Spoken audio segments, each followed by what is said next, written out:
भगवान की अकारण करुणा के फलस्वरूप पवित्र श्री बद्रिकाश्रम में विराजमान होकर, सरस्वती नदी के तट पर विराजमान होकर हम सभी लोग श्रीमद् भागवत महापुराण की पावन चर्चा श्रवण कर रहे हैं।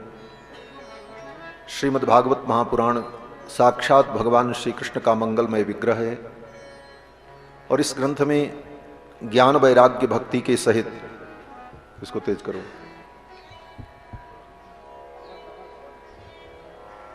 और इसकी आवाज थोड़ी बढ़ाओ।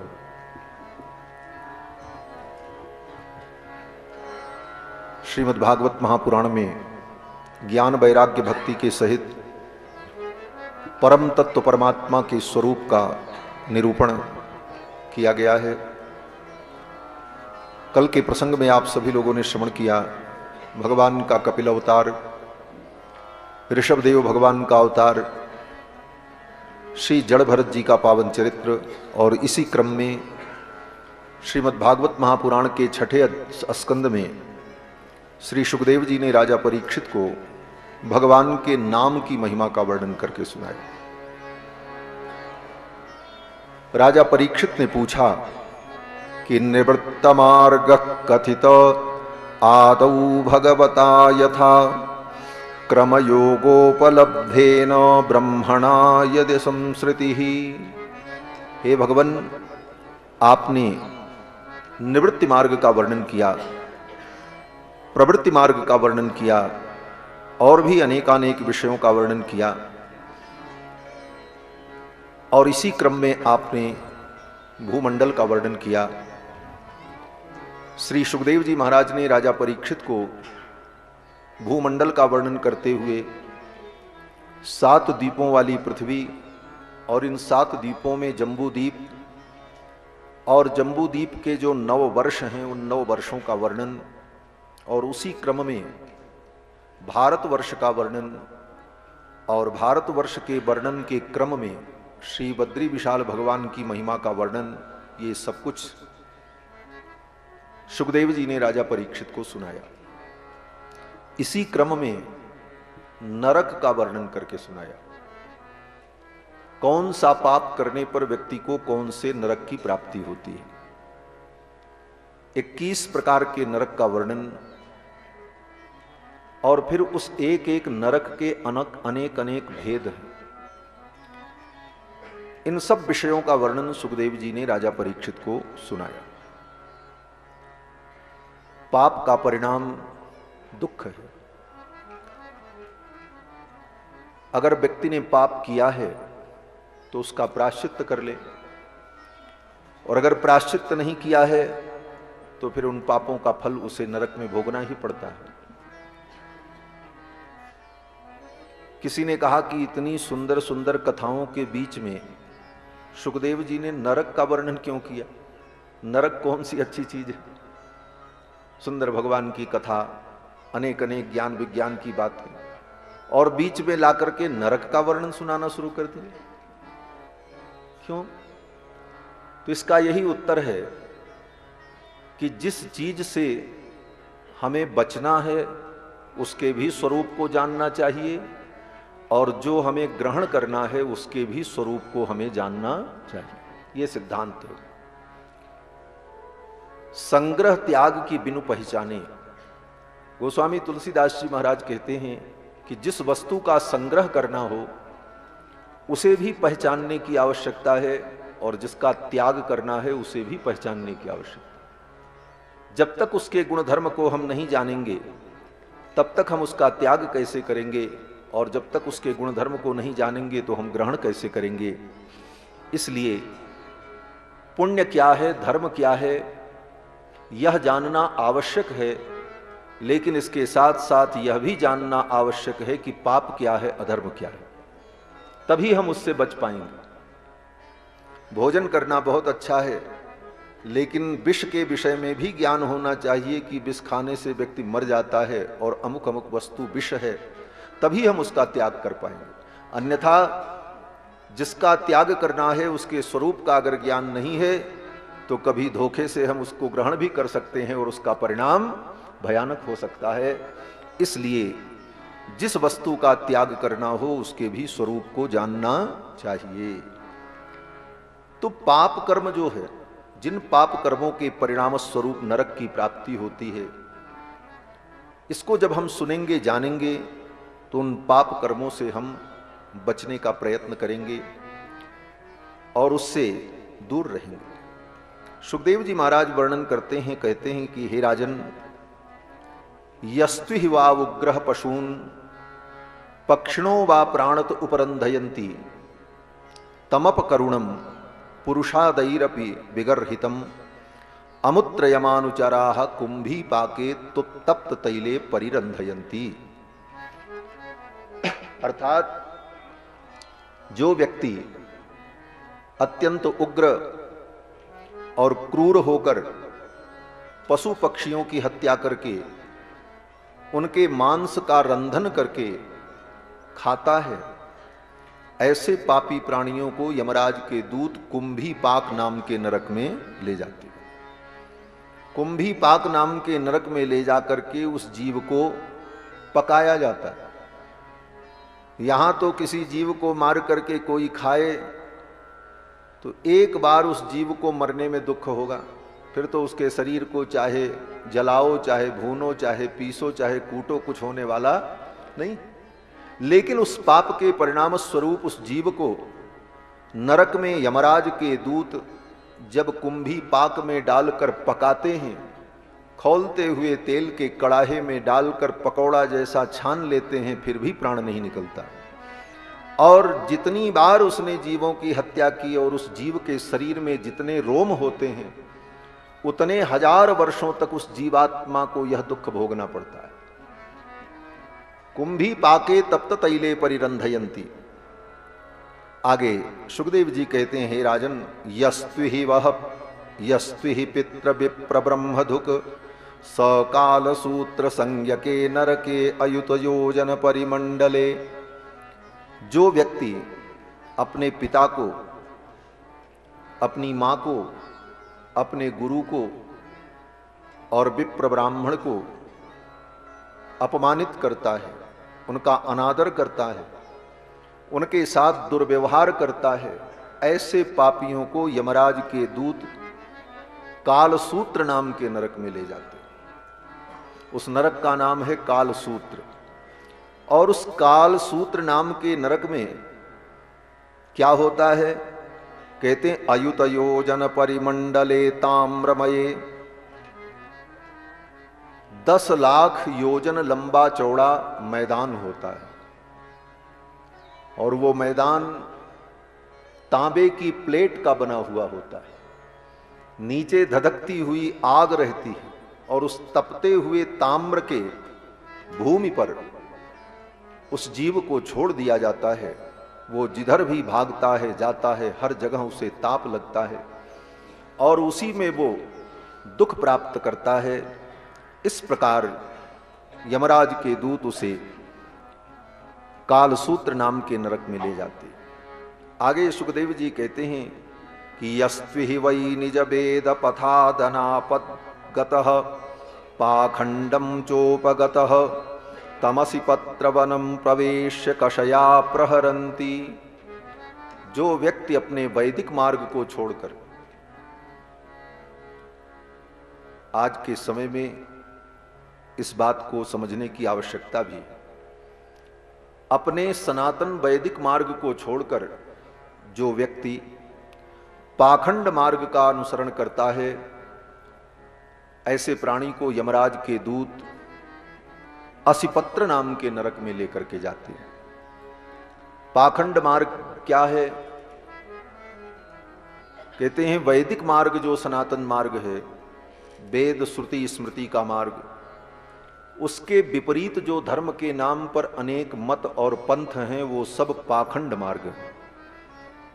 अगर उस मार्ग से आप जुड़े और उस मार्ग का अनुसरण किया तो अपने वैदिक पथ का परित्याग करने के पाप के कारण आपको असिपत्र नाम के नरक में जाना पड़ेगा। ऐसे पाखंड मार्ग इस समय कलयुग में बहुत प्रचलित हैं। गोस्वामी तुलसीदास जी महाराज कहते हैं, दम्भिन निज मति कलप कर प्रगट किए बहु पंथ। दम्भियों ने अनेक प्रकार के पंथ प्रकट कर दिए।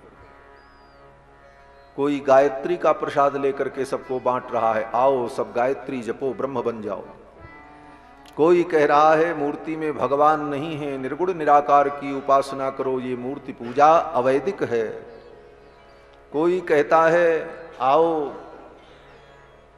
और हमारे ब्रह्मा कुमारी संप्रदाय में सम्मिलित हो जाओ। कितने घर की स्त्रियां घर छोड़ छोड़ करके ब्रह्मा कुमारी बन गई महाराज, उनके घर बर्बाद हो गए। कितने लोगों का मेरे पास फोन भी आया इस संदर्भ में, आता रहता है कि महाराज हमारे घर की स्त्रियों को भटकाकर इस पंथ के लोगों ने हमारा घर बर्बाद कर दिया। ऐसी विडंबना है महाराज। धर्म के नाम पर अपनी संस्था और अपनी जेब भरने के लिए ऐसे अनेक पाखंड मत इस समय कलयुग में प्रचलित हैं। उन पाखंड मतों को पहचानने की आवश्यकता है और उससे दूर रहने की आवश्यकता है। बहुत सारे ऐसे मत पंथ हैं। एक मत पंथ कुछ दिन से चल रहा है,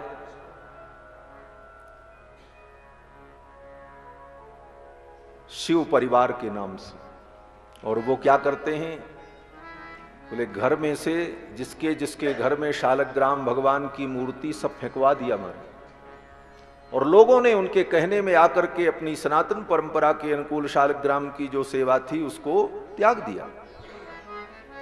ऐसे ऐसे अनेक मत पंथ धूर्तों के द्वारा विस्तार किया जा रहा है। ऐसे युग में बहुत सावधान रहने की आवश्यकता है। और अगर कुछ समझ में ना आए तो चुपचाप श्रीमद् रामचरितमानस पढ़ो और गोस्वामी तुलसीदास जी ने जो कहा है उन चौपाइयों के अनुसार जीवन यापन करो। और सुनना भी है तो मैं व्यासपीठ से इस बद्रीनाथ धाम में कह रहा हूं, सबको मत सुनो, बुद्धि खराब हो जाए। उन्हीं को सुनो जिनका उपदेश शास्त्र सम्मत हो, जो सनातन परंपरा के अनुकूल धर्म का उपदेश करते हो, ऐसे व्यक्तियों के प्रवचन को सुनो। अन्यथा आपकी बुद्धि उतनी विस्तृत नहीं है कि सकल शास्त्रों को पढ़ करके और निर्णय कर पाओगे। कोई कुछ कह देगा और वो करने में लग गए तो पता नहीं क्या हो जाएगा। इसलिए आज के समय में ये बात समझने की आवश्यकता है। दम्भिन निज मति कलप कर प्रकट किए बहुपंथ। दम्भियों ने अनेक ऐसे पंथ प्रकट कर दिए हैं और इसका परिणाम क्या होता है, बोले इस पाखंडवाद के कारण जिम पाखंडवाद ते लुप्त हो ही सदग्रंथ। इस पाखंडवाद के कारण जो हमारे सदग्रंथ हैं, जो कल्याण करने वाले हैं, ऐसे ग्रंथ लुप्त हो जाते हैं और पाखंडियों का मत ही समाज में प्रचलित होने लग जाता है और उसी का आदर होने लग जाता है। इसलिए इस पाप से भी हमें बचना चाहिए। आगे सुखदेव जी कहते हैं, हे राजन, यस्त्वि हि वै राजा राज पुरुषो वा अदंडे दंडम प्रयक्षति। जो राजा, चाहे राजा के कर्मचारी, राज कर्मचारी निर्दोष व्यक्ति के ऊपर किसी के दबाव में आकर, किसी के कहने पे आकर कुछ उत्कोच घूंस लेकर उसके ऊपर झूठा आरोप लगा देते हैं और उसे किसी ऐसे बाद में फंसा देते हैं, ऐसे राजा को और ऐसे राजा के कर्मचारियों को यमराज के दूत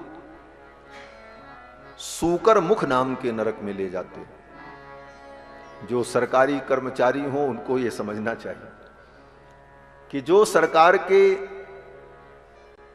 अधीनस्थ हैं और उन्हें अधिकार प्राप्त है, ऐसे लोग अपने अधिकार का जब दुरुपयोग करते हैं तो यमराज के दूत उन्हें सूकर मुख नाम के नरक में ले जाते हैं और वहां बड़े बड़े भयंकर मांसाहारी सूअर होते हैं जो उसके मांस को नोच नोच करके खाते हैं, फिर भी प्राणांत नहीं होता है। तो इस प्रकार से श्री सुखदेव जी ने अनेक प्रकार के नरकों का वर्णन किया है कि पापों के परिणाम स्वरूप जीव को नरक में जाना पड़ता है। राजा परीक्षित ये सब सुन करके बड़े व्यथित हो गए। महाराज, कौन ऐसा व्यक्ति है जिसने पाप न किया हो? कुछ न कुछ तो गलती होती है। तो इन पापों के परिणाम नरक से बचने का उपाय क्या है? तो सुखदेव जी ने कहा, राजन, एक उपाय तो यह है कि इन पापों का प्रायश्चित कर ले।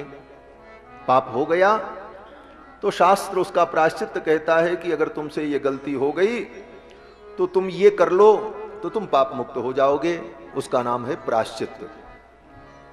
वेद शास्त्र में जितने कर्म विधान हैं वो 4 प्रकार के हैं: नित्य, नैमित्तिक, काम्य और प्रायश्चित।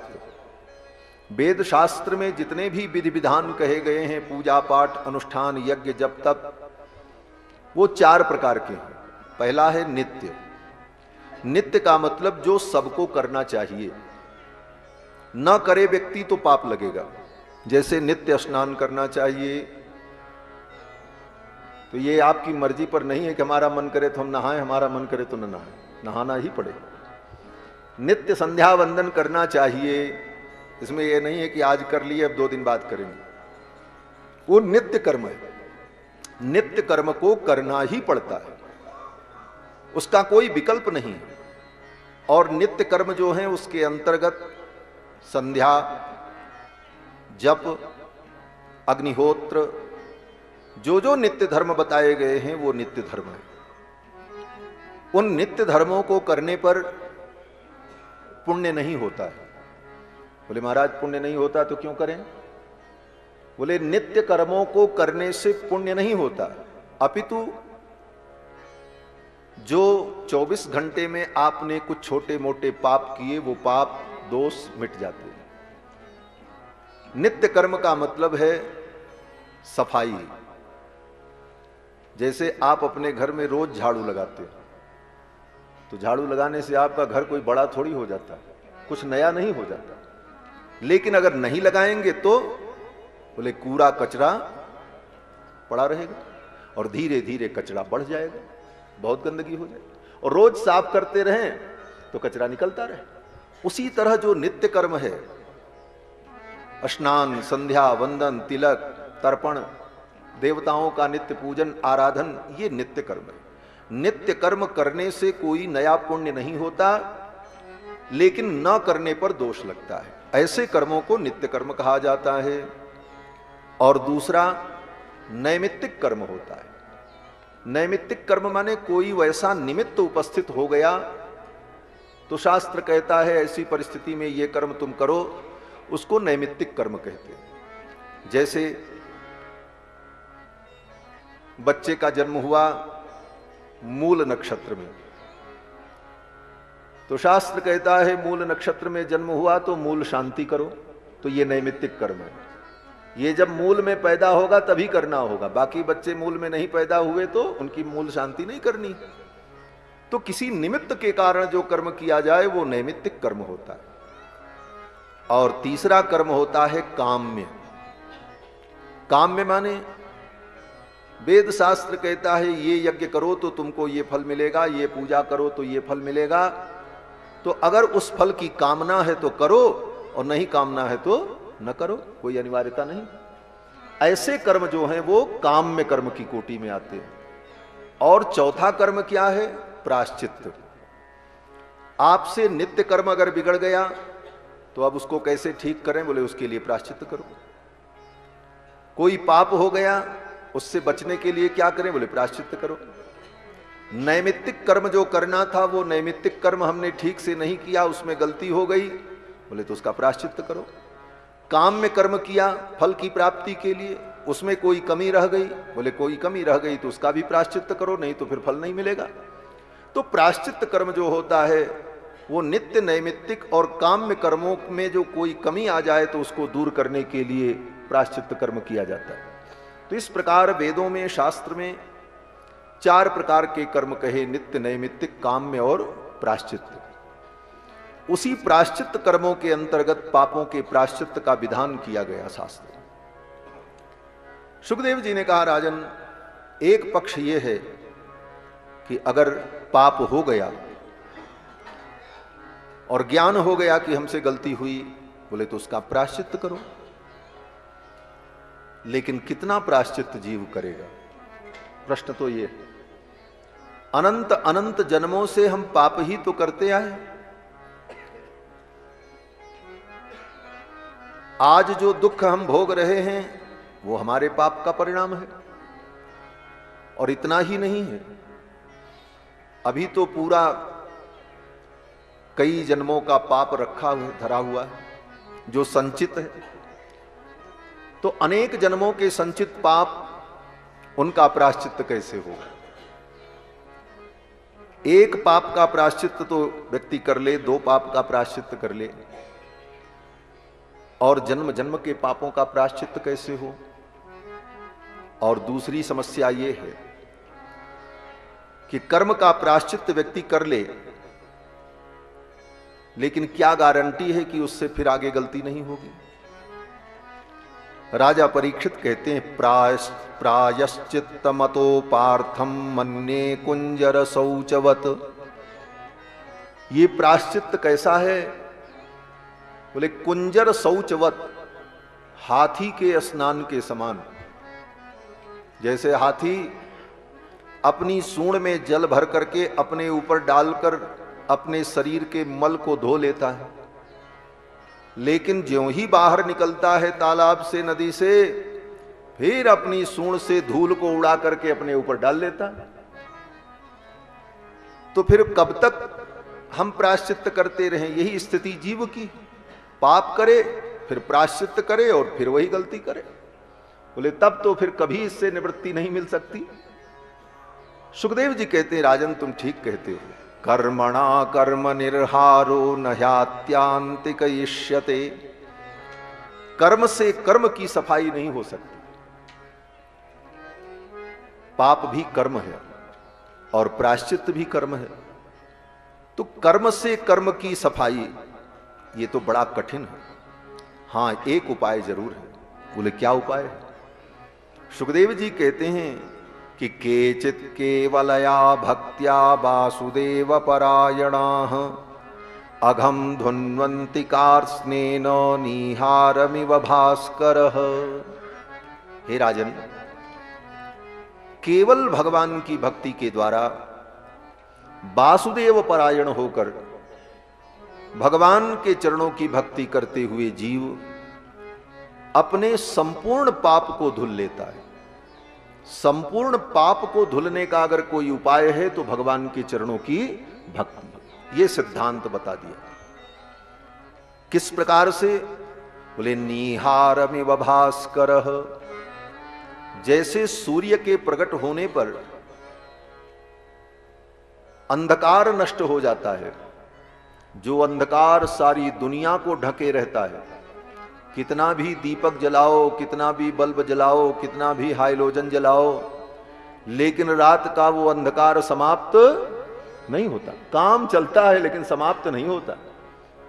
जहां तक आपके साधन का प्रकाश जाएगा वहां तक आपको वस्तुएं दिखेंगी, लेकिन ये कहो संपूर्ण धरती पर दिन जैसा प्रकाश हो जाए, बोले नहीं होता।